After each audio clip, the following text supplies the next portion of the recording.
I'm so excited to hear the stories this guy's going to tell. One of my favorites to watch back in the day, the one and only Brian Kendrick. Brian, thank you so much for joining me today. Thanks a lot for having me. I'm excited to be here.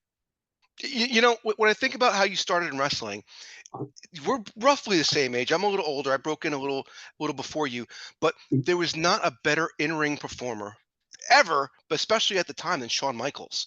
How did you get hooked up with Shawn so early in your career? It's just the way the world worked. I was at the right age. When he opened up the Shawn Michaels Wrestling Academy, I had just started wrestling prior to that.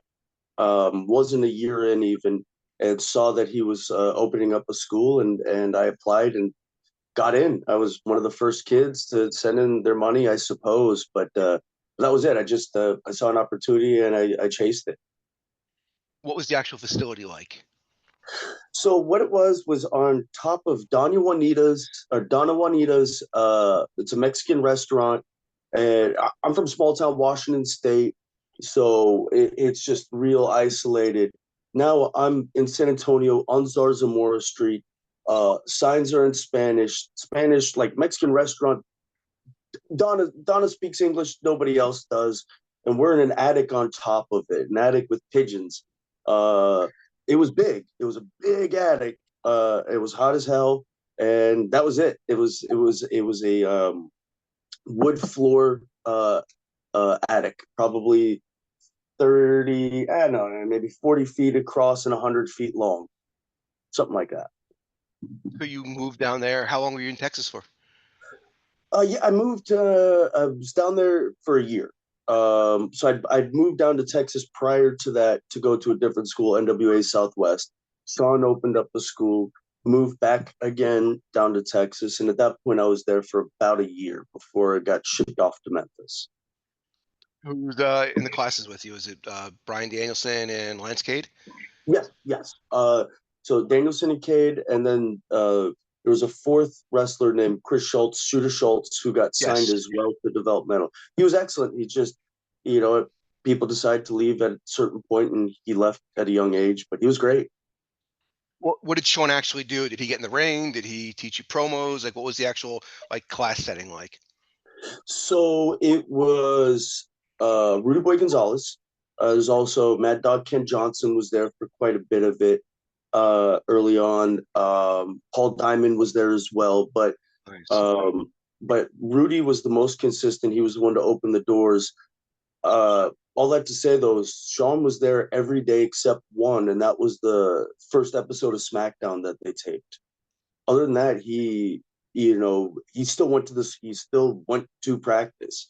He might show up while we were doing our stretches, but he'd be there, and he was quasi hands on. He had his assistant Rudy, so Rudy was very physical. He would go in there, wouldn't really take too many bumps. Shawn, this is, but was more than just an overseer.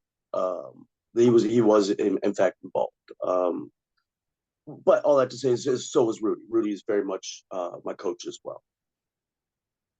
Shawn ever smarten you up? I don't mean smarten you up, but I mean, did he ever like smarten you up to actual the business of pro wrestling? You know, how to take care of yourself, money. Like, did they ever go anything like that? Or because a lot of like I talked to a lot of guys who've been to the power plant, and they're like, the power plant was great. They taught us how to work.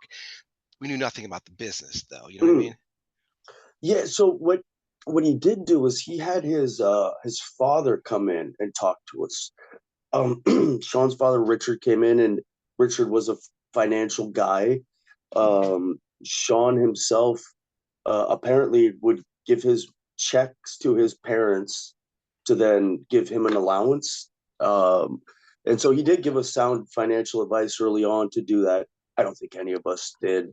I think Danielson wound up to be hell. He didn't have to be sound financially. Danielson's made so much money he could have screwed up and still had money. But I think he was very smart. Um, I wasn't that smart, and I didn't make that much money to begin with.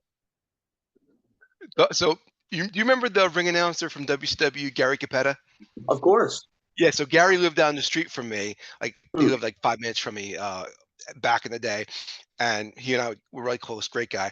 And one night he had Danielson and John Walters Hmm. at his house for dinner. To come on over. So I'm having dinner, and this is way before the WWE Hmm. Brian Danielson. I'm having dinner with this guy, and I'm like, this is the nicest guy in the world.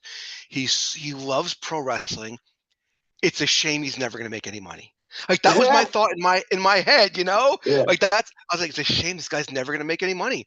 Wow, what a Yeah. career he's had. What was he like, breaking in and, learning the ropes with him? So what was great about Danielson is he was really driven. I was competitive in that I knew I had to keep up. And so the only way I could do that without any physical gifts is to put in work. And so Danielson would see the work I would put in, and he would put in work, or I would see the work he'd put in, so I would mimic that. And ultimately, it was us staying after practice, the two of us after practice, just putting in time together. Uh, we were both from Washington State, small town Washington. So I guess there's probably some sort of similar sense of humor and sensibility, and then just on top of being 2 years apart, so roughly the same age, but really driven to make it in wrestling. I really loved the way we'll get to the Cruiserweight Classic, but I love the way he talked about you during the Cruiserweight Well, Classic and brought some, what I mean? What just brought thank legitimacy to it, and just, stuff like that. You knew there was a past there, a good past, with you guys.